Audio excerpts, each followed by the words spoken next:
Terus selanjutnya, pengorbanan dalam hidup ini sebenarnya adalah sebentuk sunnatullah. Ayo kita pahami pelan-pelan di mana sunnatullahnya. Diawali dari hakikat kehadiran kita di muka bumi. Allah kan berfirman, afa hasibtum annama khalaqnakum abasa, apakah engkau anggap aku menciptakanmu itu iseng? Kehadiran manusia di muka bumi ini kan tidak iseng, tidak kebetulan, tapi ada tujuannya, ada amanah, ada tanggung jawab yang harus dia jalankan. Yang pertama ini, berarti kita tidak boleh sesuka hati, karena kita mengemban amanah, kita punya tanggung jawab. Untuk menjalankan amanah dan tanggung jawab ini, kita kan harus berusaha, berjuang, tidak otomatis. Beda dengan semua makhluk yang lain punya tugas masing-masing di muka bumi yang berjalan otomatis. Hewan, tumbuhan, langit, mendung, dan macam-macam itu jalannya sudah otomatis, sudah eksak. Tapi manusia untuk menjalankan amanah dan tanggung jawabnya harus diupayakan, harus diusahakan. Kalau kita diam saja, ya tidak akan jalan amanah dan tanggung jawab itu. Bahkan jalan tapi tidak hati-hati pun kadang-kadang ya kleru. Tidak jadi mengemban amanah, tidak jadi menjalankan tanggung jawab. Maka harus diperjuangkan, dipelajari. Kita belajar ini kan dalam rangka itu. Kita ngaji, kita cari ilmu itu kan dalam rangka itu. Jadi kita hidup di dunia ini tidak iseng, tidak asal, ada amanah dan tanggung jawab. Yang itu harus diusahakan untuk menjalankannya. Nah, selanjutnya untuk suksesnya amanah tadi, untuk suksesnya usaha dan perjuangan tadi, mau tidak mau kita butuh pengorbanan. Kalau nuruti nafsu keinginan kita, mungkin ya kita nyari enaknya saja, melupakan amanah dan tanggung jawab. Tapi begitu kita ingin serius, kita harus berjuang. Begitu kita berjuang, pasti ada yang dikorbankan. Ya paling tidak mengorbankan keinginan kita untuk sesuka hati. Mengorbankan tenaga, waktu, biaya, dan lain sebagainya.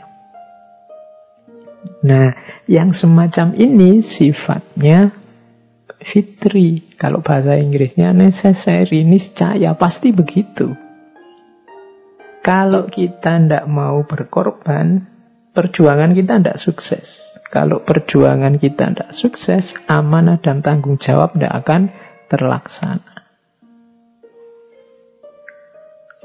Bahwa manusia harus mengusahakan sehingga amanah dan tanggung jawab itu terlaksana, sementara usaha itu menuntut pengorbanan.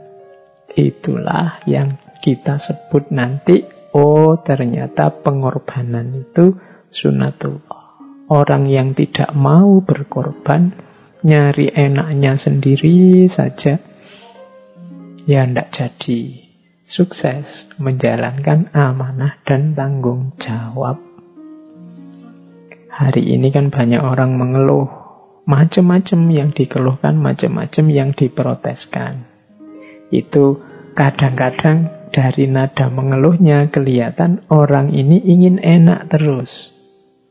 Tidak mau sedikit berkorban demi suksesnya amanah dan tanggung jawab kita dalam mengemban tugas sebagai hamba Allah dan khalifatullah. Maka ketika kita besok lusa itu disunahkan untuk berkorban, sebenarnya pelajaran besarnya antara lain adalah Mbok yo mental kita itu tidak mental yang manja, yang nyari enak, terus nyari seneng, terus. Untuk suksesnya ideal-ideal kita ya memang perlu pengorbanan-pengorbanan. Itu antara lain rahasia kenapa korban ini disunahkan. Kalau dalam Islam nanti kita lihat masih sangat banyak rahasia-rahasia yang lain, hikmah-hikmah yang lain.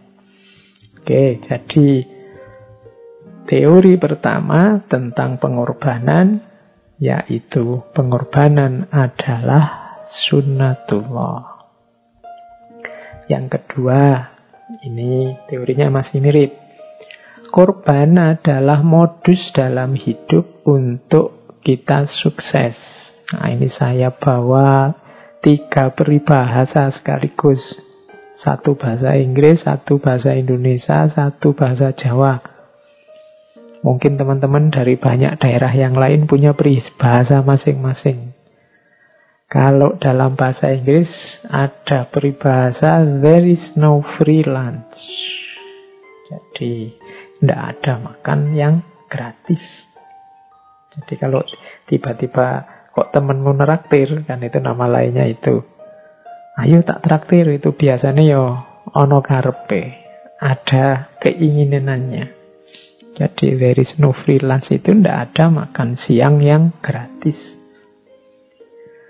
Kenapa kok temanmu itu mau berkorban neraktir kamu, mau berkorban jemput kamu, mau berkorban apalah yang ditujukan padamu, pasti ada pamrihnya. Itu maksudnya pepatah itu begitu.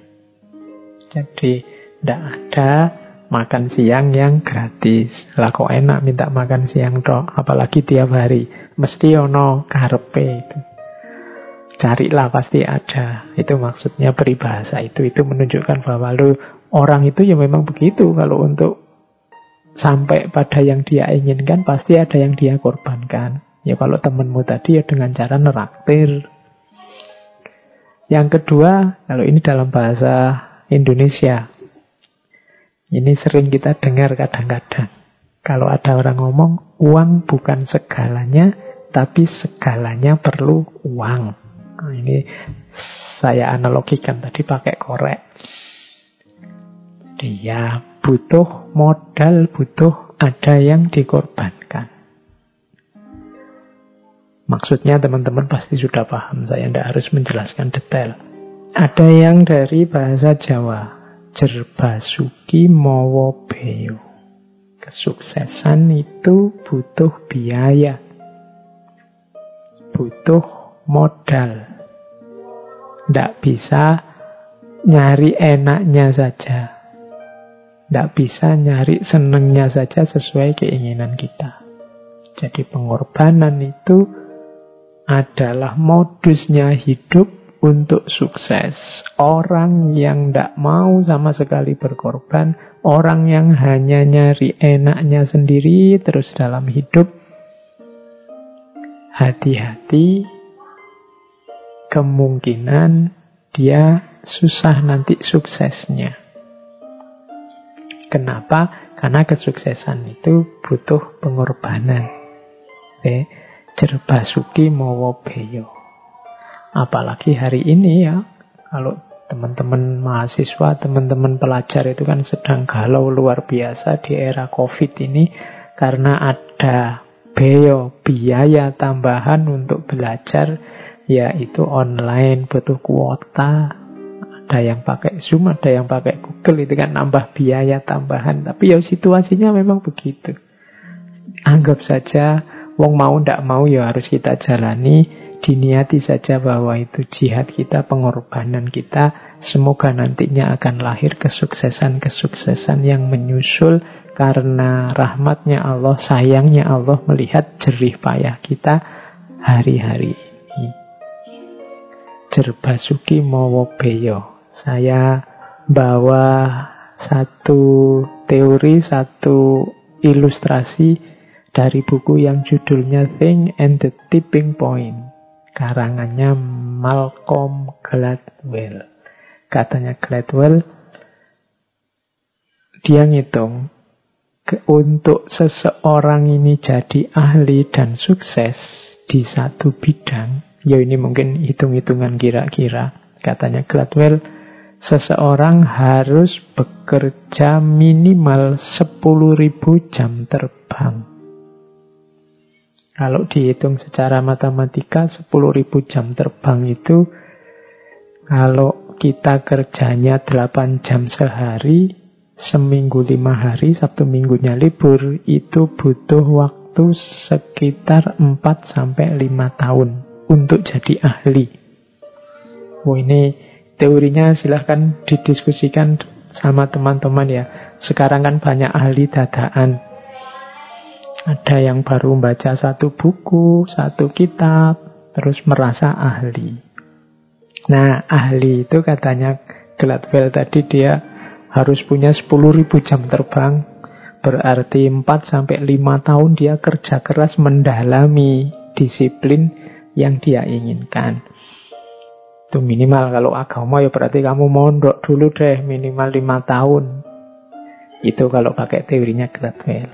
Baru lumayan wawasannya, baru pantas lah kalau disebut ahli.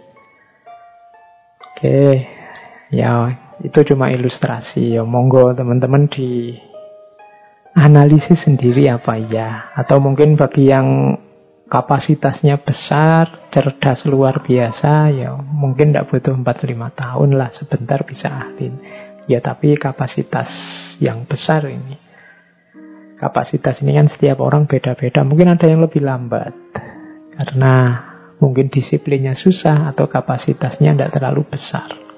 Tapi yang jelas tetap butuh kerja keras dan pengorbanan. Inilah modusnya sukses dalam hidup.